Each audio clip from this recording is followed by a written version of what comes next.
Kebiasaan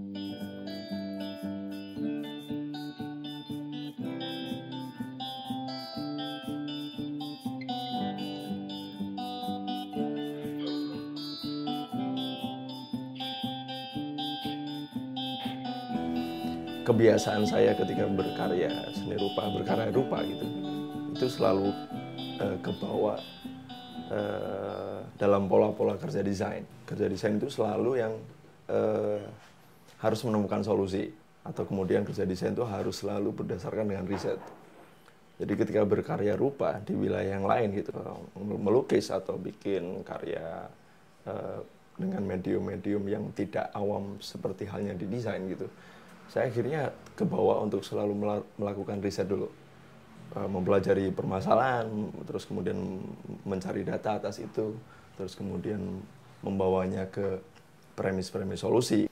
Ada juga beberapa figur, dia adalah desainer dan juga adalah perubah. Nah itu biasanya kemudian saya melihat mereka sebagai referensi, yang salah satunya yang cukup terkenal di dunia, Andy Warhol. Sebelum kita kenal sebagai seorang perupaya, dia adalah desainer di sebuah majalah. Saya selalu mencoba memposisikan diri sebagai orang yang dalam lingkungan sosial, gitu. Terus mengambil jarak dari lingkungan sosial itu. Ini udah tahun keempat nih, seingat saya udah tahun keempat saya mematikan televisi.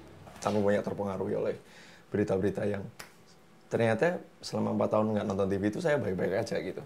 Nah, dari usaha untuk kemudian menjauh dari lingkungan sosial yang biasanya saya hidupi, terus saya menemukan hal-hal lucu gitu, pergeseran nilai sosial, pergeseran nilai budaya, hal kecil yang ada di keseharian yang selalu menggelitik dan akhirnya kebawa ke karya.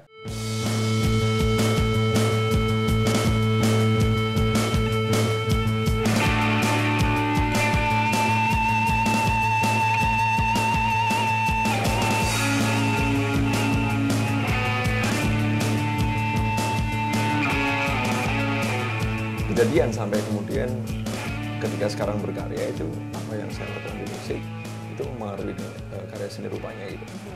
Dan kadang-kadang sebaliknya juga, apa yang saya lakukan di seni rupa. Pameran terakhir itu pameran tunggal, itu temanya sebenarnya proses berkaryanya mirip persis seperti saya ketika saya menulis lagu. Biasanya pakai buku kecil untuk merekam itu, atau dengerin musik, ada lirik yang menarik, saya koleksi di situ.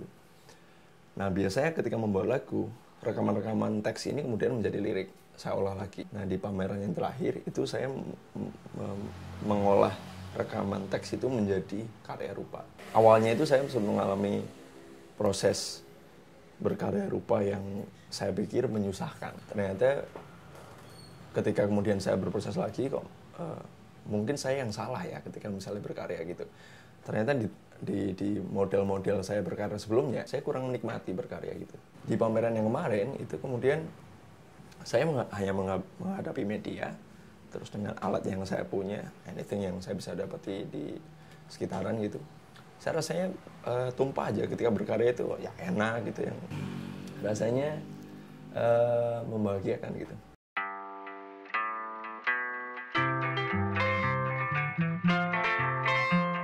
Dan saya menemukan kebahagiaan yang sangat sederhana ketika berkarya. Nah, makanya kemudian jadilah konsep berpameran seperti itu dengan judul Bahagia Itu Sederhana.